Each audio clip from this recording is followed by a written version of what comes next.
జూబ్లీహిల్స్లోని ఆయన నివాసంలో ముఖ్యమంత్రి దీనిపై స్పందించే అవకాశం ఉంది. ప్రెస్ మీట్ నిర్వహించబోతున్నారు. కవిత అరెస్టు, రాజకీయ పరిణామాలు, అలాగే ఏం జరగబోతుంది, ఇంకా మిగతా రాజకీయ అంశాలపై కూడా ముఖ్యమంత్రి ఇవాళ ప్రెస్ మీట్లో మాట్లాడే అవకాశం ఉంది. ఎస్ మధు లైవ్లో జాయిన్ అవుతున్నారు. మధు, సీఎం 1 గంటకు మాట్లాడే అవకాశం ఉందంటున్నారు జూబ్లీహిల్స్ ఆయన నివాసంలో.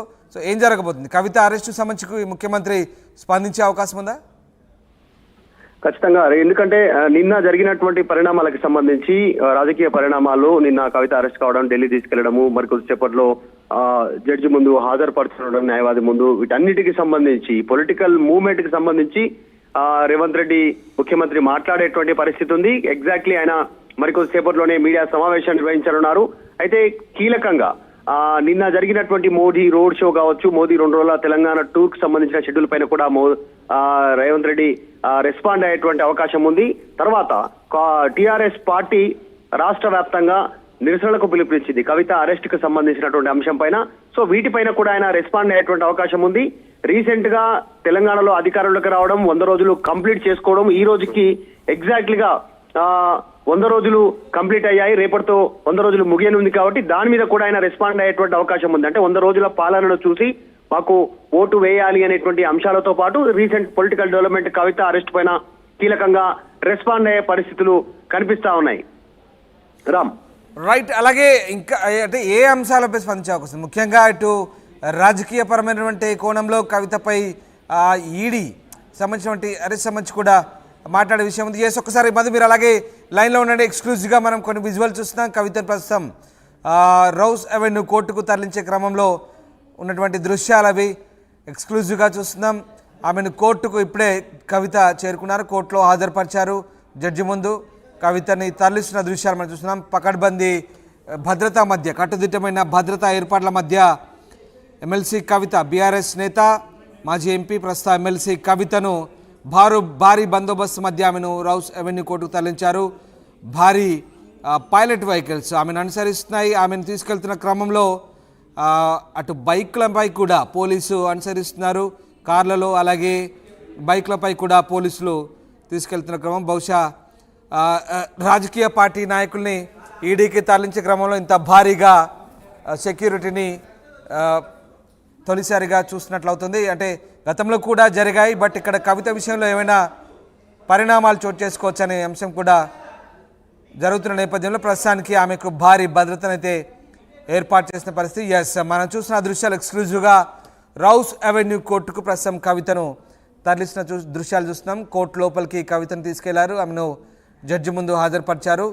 దానికి సంబంధించినటువంటి దృశ్యాలు మనం చూస్తున్నాం. టాప్ యాంగిల్ దృశ్యాలు ఎక్స్క్లూజివ్గా ఆర్టీవీ స్క్రీన్పై చూస్తున్నాము. అలాగే కవితను కోర్టులో హాజరుపరిచి బయటికి తీసుకొస్తున్నటువంటి దృశ్యాలు మనం చూస్తున్నాం. మొత్తం మీద కేజ్రీవాల్కి అయితే బెయిల్ మంజూరైంది. మరి కవిత విషయంలో ఏం జరగబోతుందనే ఉత్కంఠ అయితే నెలకొంది. ప్రస్తుతానికి కవితను కోర్టులో అయితే హాజరుపరిచారు జడ్జి ముందు.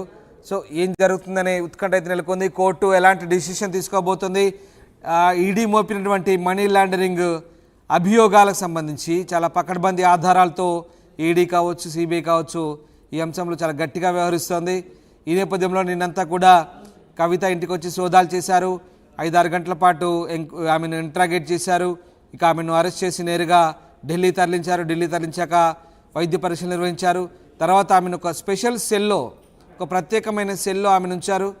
తర్వాత మళ్ళీ ఇవాళ ఉదయం ఆమెను మళ్ళీ ఈడీ ఆఫీస్ తీసుకొచ్చారు. అక్కడ మెడికల్ ఎగ్జామినేషన్స్ పూర్తయ్యాయి. అండ్ దెన్ కోర్టుకు అయితే హాజరుపరిచారు. ప్రస్తుతం అదే జరుగుతుంది. ఆ దృశ్యాలు మనం చూస్తున్నాం. కోర్టు ఎలాంటి డిసిషన్ తీసుకోబోతుందని మాత్రం ఉత్కంఠగా ఉంది.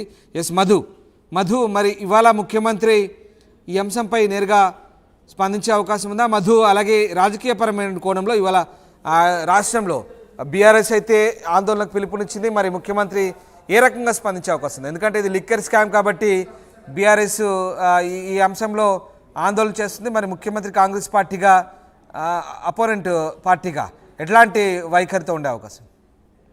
2023 అసెంబ్లీ సార్వత్రిక ఎన్నికలకు సంబంధించినటువంటి అంశంలో ప్రధాన ఎజెండాగా ప్రతిపక్షాలు, ముఖ్యంగా కాంగ్రెస్ గత ప్రతిపక్షంలో ఉన్నప్పుడు ఇదే అంశాన్ని పెద్ద ఎత్తున ప్రజలకు చేరవేసే ప్రయత్నం చేశారు. అందులో భాగంగానే ఈడీ కేసులో కవితను అరెస్టు చేయట్లేదు, బీజేపీ బీఆర్ఎస్ ఒక్కటే అనేటువంటి ఒక ప్రచారాన్ని భారీగా ప్రజల్లోకి తీసుకెళ్లే ప్రయత్నం చేసింది. కానీ ఇప్పుడు కవితను అరెస్ట్ చేయాలని వాళ్ళు గతంలో డిమాండ్ చేశారు. ఇప్పుడు కవిత అరెస్ట్ అయినటువంటి నేపథ్యంలో మరి దీనిపైన కాంగ్రెస్ ఏ రకంగా రెస్పాండ్ అవుతుంది అనేటువంటి చర్చ జరుగుతున్న నేపథ్యంలో ఈ రోజు 1 గంటకు తెలంగాణ రాష్ట్ర ముఖ్యమంత్రి రేవంత్ రెడ్డి కవిత అరెస్ట్ పైన రెస్పాండ్ కానున్నారు.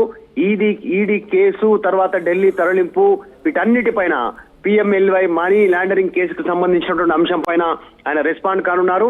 కీలకంగా పొలిటికల్ మూవ్మెంట్ తెలంగాణలో గంటకు మారుతున్నటువంటి సిచ్యువేషన్ ఉంది. ఎందుకంటే నిన్న జరిగిన పరిణామాలు ఎవరు ఊహించలేకపోయారు. అనూహ్యంగా కవిత ఇంటికి ఈడీ అధికారులు రావడము, ఆమె సెల్ ఫోను, సిబ్బంది సెల్ ఫోన్స్ ను స్వాధీనం చేసుకోవడము, పూర్తిగా దీనికి సంబంధించినటువంటి కార్యక్రమం జరిగిపోవడము, అదుపులోకి తీసుకుంటున్నట్టు, అరెస్ట్ చేస్తున్నట్టు కుటుంబ సభ్యులకు సమాచారం ఇవ్వడం, ఢిల్లీ తరలించడము, ఇప్పుడు కోర్టు ముందు తరలించడం, ఇదంతా ఒక పొలిటికల్ హైడ్రామా ఈ జరిగినటువంటి నేపథ్యంలో కాంగ్రెస్ కీలకంగా దీని మీద ఒక ప్రజల్లోకి పెద్ద ఎత్తున ఒక మెసేజ్ ఇవ్వాలనేటువంటి అంశాన్ని రేవంత్ రెడ్డి చెప్పే అంశం ఉంది. ఎందుకంటే రేవంత్ రెడ్డి చెప్పేటువంటి ఆ స్థాయిలో చెప్తేనే క్షేత్రస్థాయిలో ప్రజలకు, కార్యకర్తలకు, కాంగ్రెస్ కార్యకర్తలకు సమాచారం వెళ్తుంది అనేటువంటి నేపథ్యంలోనే ఈ రోజు